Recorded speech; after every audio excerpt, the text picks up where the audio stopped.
ሰላም እንደምን ቆያችሁ የሁሉ ስኩል ቤተሰቦች፣ ዛሬም እንግዲህ ትምህርታችንን እንቀጥላለን። አብራችሁን ቆዩ። ትሪጎኖሜትሪክ ሬሾስ ኦፍ 0 to 90 ዲግሪ ይላል። ቅድም ያየነው ነው። ስለዚህ እዚህ ጋር ጄኔራላይዝድ አድርጎ በቴብል አስቀምጧቸዋል። እነዚህ ስፔሻል አንግልስ 0 ዲግሪ፣ 30 ዲግሪ፣ 30፣ 45፣ 60 ዲግሪስ ሳይን ኮሳቸው፣ በተለይ ሳይን እና ኮስ ቫሊዋቸውን ማወቅ በጣም ተገቢ ነው። ሳይን ኤ ስናየው አሁን እያያችሁ ስትሄዱ ትሬንዱ ምን ይመስላል? ከ0 ዲግሪ ወደ 90 ዲግሪ እየጨመረ ሲሄድ የሳይን ቫሊዩም እንዲሁ እየጨመረ ይሄዳል ከ0 ወደ 1። ኮዝ ግን ኮዝ 0 1 ነበረ፣ ኮዝ 90 0፣ እየቀነሰ ነው የሚሄደው ማለት ነው። እና ኮምፕሊመንታሪ አንግሎች 90 ዲግሪ ተደምረው የሚሰጡ አንግሎች የአንዱ አንግል ሳይን እና የአንዱ ኮስ ሳይን እኩል መሆናቸውን እዚህ ጋር ማየት ትችላላችሁ።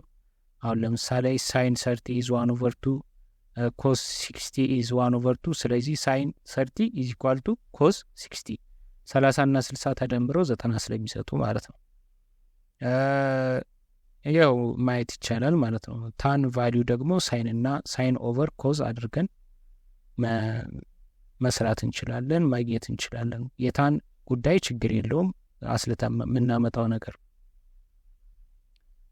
ፍሮም ዘ አበቭ ቴብል ምንድን ነው ሪማርኩ? ሳይን ኤ ኢንክሪዝስ ፍሮም እንዳወራ ነው 0 to 1 ዋይል ኮዝ ዲክሪዝስ ፍሮም 1 to 0 ነው የሚለው። ስለዚህ ዘ ቫሊዩ ኦፍ ታን ኤ ኢንክሪዝ እያደረገ ነው የሚሄደው። ታን ቫሊዩ 90 ዲግሪ ብቻ ነው አንዲፋይንድ የሚሆነው። ስለዚህ ምክንያቱም 1/0 ኢዝ አንዲፋይንድ ስለሆነ ማለት ነው፣ አንዲተርሚንድ ነው።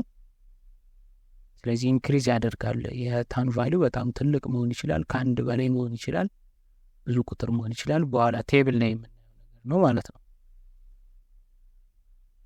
ፍሮም ቴብል እንዴት ብለን እንሰራለን? ትሪጎኖሜትሪካል ቫሊዩስ ኦፍ አንግልስ ፍሮም ቴብል እንዴት እናገኛለን? አሁን እነዚህ ስፔሻል አንግልስ ስለሆኑ በትሪያንግል እንሰራቸዋለን። ነገር ግን አሁን ሳይን 30 ዲግሪ፣ 32 ዲግሪ፣ 35 ዲግሪ እንደዚህ 57 ዲግሪ የሚሉ አይነት ጥያቄዎች ሲመጡ ከቴብል ነው ልናገኛቸው የምንችለው። ከቴብል እንዴት እናገኛለን የሚለውን አብረን እናያለን ማለት ነው።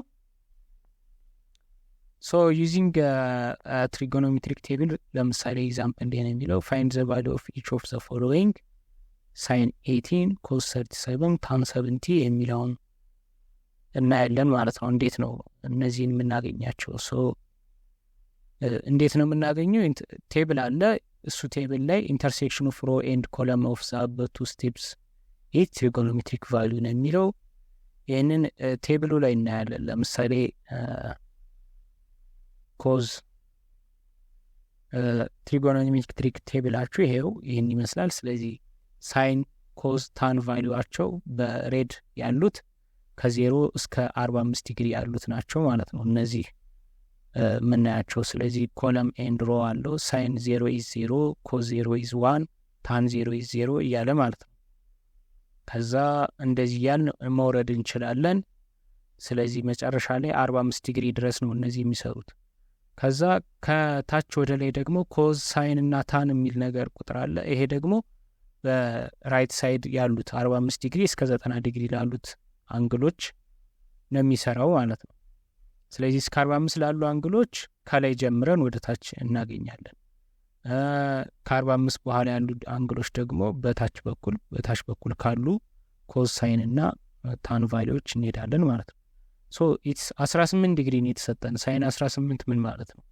ስለዚህ 18 ዲግሪ እንሄድና ሳይን ቫሊዩ ሳይን ኮለም ነው። ስለዚህ 0.30 ይሆናል። ኮዝ ቫሊዩ ደግሞ 0.95፣ ታን ቫሊዩ ኦፍ 18 ዲግሪ ኢዝ 0.32 ይሆናል ማለት ነው። ሳይን 18 ኢዝ 0.30 እያለ ይቀጥላል። 309017 ነው። ኮዝ ከተጠየቅን ደግሞ ኮዝ 18 ኢዝ 0.95፣ ታን 18 ኢዝ 0.32። ሌላ ጥያቄስ ቢመጣ ሳይን 70 ቢልስ? አሁን ለምሳሌ ሳይን 70 ማለት ከ45 በላይ ነው። ስለዚህ ይሄኛውን ከላይ ወደ ታች ያለውን ኮለም እንተውና ከታች ወደ ላይ ያለው ኮለም እንሰራለን ማለት ነው። ከታች ወደ ላይ ሳይን የተባልነው ሳይን ደግሞ አሁን ኮለሙ ይቀየራል ከ45 ዲግሪ በላይ ስለሆነ ማለት ነው። ስለዚህ 70 ዲግሪ እንፈልጋለን። 70 ዲግሪ 70 ዲግሪ ኮስ 70 ኢዝ 0.9 ሳይን 70 ኢዝ 0.93 ይሆናል ማለት ነው። 0.939 እያለ ይቀጥላል። ሳይን 70 ኢዝ 0.93 ይህንን አሁን ኮስ 20 ብንጠየቅም 0.93 ነው የሚሆነው። ምክንያቱም 70 እና 20 ተደምረው 90 ዲግሪ ነው የሚሰሩት። ኮስ 70 ደግሞ አሁንም ከታች ወደ ላይ ነው የምንሄደው። ኮስ ኮለም የመጀመሪያው ኮለም ነው። 0.34 ኦን ዘ 70 ሮ እንሄድና 0.34 የሚለውን እናገኛለን ማለት ነው።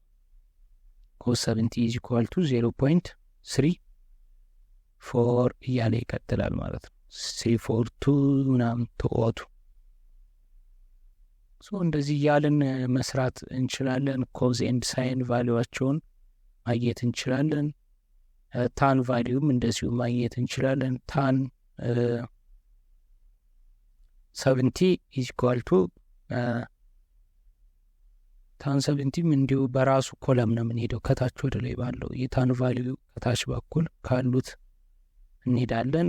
ታን ቫሊዩ ኢዝ 2.74 እያለ ይቀጥላል ማለት ነው። ይህ ሶስተኛው ሮ ያለው እስከ 45 ዲግሪ ላሉት ቁጥሮች ነው። ታን 70 ኢዝ 2.7 እያለ ነው የሚቀጥለው ማለት ነው። ይሄ ነው እንግዲህ መጽሐፋችን የሚያስረዳው። እንዲሁም እዚሁ ማየት ትችላላችሁ። ስለዚህ ዋናው ቴብል ያለው ከጀርባ ላይ ነው። እሱን ቼክ ማድረግ ይቻላል ማለት ነው።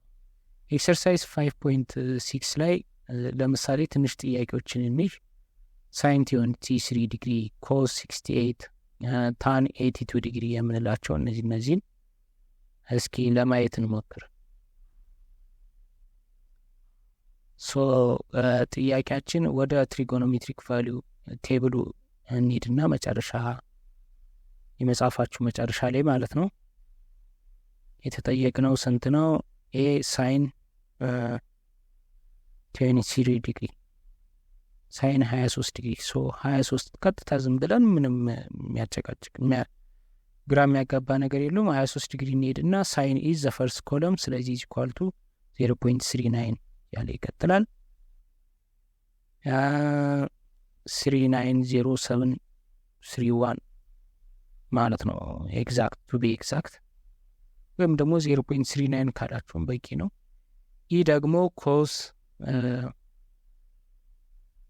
68 ዲግሪ ነው የሚለው። ስለዚህ 68 ዲግሪ ደግሞ በዛኛው ኮለም ነው ያለው። ስለዚህ ከታች ወደ ላይ ባለው ቁጥር ነው የምንሄደው። ስለዚህ ኮዝ በፈርስት ኮለም ነው የሚገኘው። ኮዝ 68 እንፈልጋለን።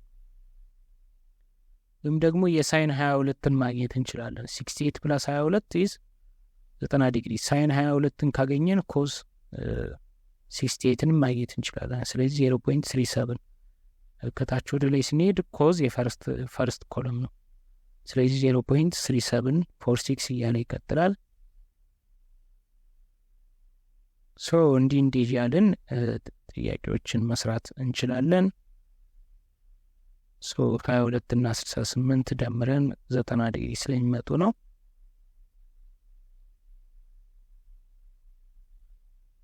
ኦኬ ይህን ይመስላል። ሌሎቹን እናንተ መስራት ትችላላችሁ። ሁለተኛ ላይ ፋይንድ ዘ አንግል ቢትዊን ዘ ዲያጎናል ኤንድ ቤዝ ኦፍ ሬክታንግል ይላል። ሬክታንግል ዲያጎናል እና ቤዝ ዌር ዘ ቤዝ ኢዝ 8 ሴንቲሜትር ኤንድ ሄይት ኢዝ 5 ሴንቲሜትር። መጀመሪያ ፒክቶሪያሊ ድሮ እናድርግና ቪዥዋላይዝ ለማድረግ ማለት ነው። ዜር ኢዝ አ ሬክታንግል ኢትስ ቤዝ ኤንድ ሄይት አር ዚዝ። ሄይት ኢዝ 5 ሴንቲሜትር ኤንድ ቤዝ ኢዝ 8 ሴንቲሜትር ተብለናል። ዜር ኢዝ አ ዲያጎናል ፋይንድ ዘ አንግል ቢትዊን ዘ ዲያጎናል ኤንድ ዘ ቤዝ ነው የሚለው። ስለዚህ ዲያጎናሉንም አናቅም፣ አንግሉንም አናቅም። ስለዚህ መጀመሪያ ዲያጎናሉን ማግኘት አለብን። እዚህ ጋር ሁለት ትሪያንግሎች ይታዩናል። አንዱን ትሪያንግል ማውጣት ማለት ነው። መጀመሪያ አንዱን ትሪያንግል እናውጣና ዲያጎናሉ አለ። በዲያጎናሉና በቤዝ መካከል ኤክስ የምትባል አንግል ብናስቀምጥ ሌት ሴይ ኤክስ ብንላት ሶ height is 5 and base is 8 ሶ ዲያጎናሉን ቀጥታ በትሪጎኖሜትሪክ ማግኘት እንችላለን። አለበለዚያ ደግሞ ቀጥታ የኤክስ ቫልዩን በታን ማግኘት እንችላለን፣ ምክንያቱም ኦፖዚት እና አጀሰንት ስላገኘን ማለት ነው። ታን ኤክስ ኢዝ ኢኳል ቱ 5/8 ታን ኤክስ ኢዝ ኢኳል ቱ 5/8 ሶ 5/8 ማለት ስንት ነው? 0.625 ይሆናል።